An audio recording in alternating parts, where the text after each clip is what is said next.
છે વિશ્વ માતૃભાષા દિવસ।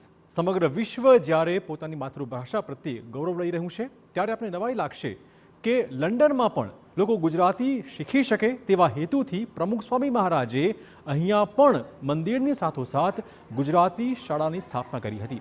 આ જ પ્રસંગને યાદ કરીને જાણીતા વક્તા શૈલેષભાઈ સકપરિયાએ પણ માતૃભાષાને કંઈક આ અંદાજમાં યાદ કરી છે।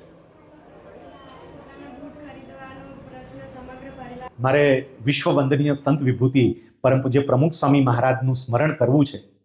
પ્રમુખ સ્વામી મહારાજે જ્યારે લંડનમાં મંદિરનું નિર્માણ કર્યું તો એ મંદિરની સાથે સાથે એમણે લંડનની અંદર એક શાળાની પણ સ્થાપના કરી કે જ્યાં ગુજરાતી વિષય ભણાવવામાં આવે।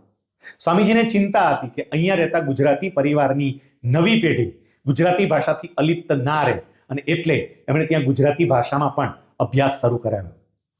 પ્રમુખ સ્વામી મહારાજ જ્યારે યુનોમાં વિશ્વ ધર્મ પરિષદને સંબોધવા માટે ગયા ત્યારે યુનોના ઇતિહાસમાં પહેલી વખત એમણે ગુજરાતીની અંદર સભાને સંબોધન કર્યું હતું, કારણ કે એમના હૈયે ગુજરાતી ભાષા પ્રત્યે અનહદ પ્રેમ હતો।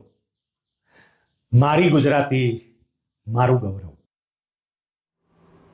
માયાભાઈ આહિરે પણ માતૃભાષા દિવસ નિમિત્તે પોતાની શુભેચ્છાઓ કંઈક આ શબ્દોમાં વ્યક્ત કરી છે। મારી ગુજરાત, મારી ગુજરાતી ભાષા એનું વંદન કરું છું। આપણે ગુજરાતી બોલવું એ આપણો ધર્મ છે। આજે ગુજરાત, કારણ કે ભારત માતાને માં કહેવાય છે।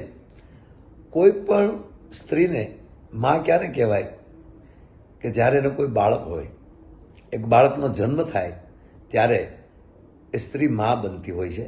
ત્યારે ભારત માતા એ માટે કહેવાય કે એની કમરમાં ગુજરાત રૂપી બાળક બેઠું છે, આખા દેશનું ગૌરવ છે।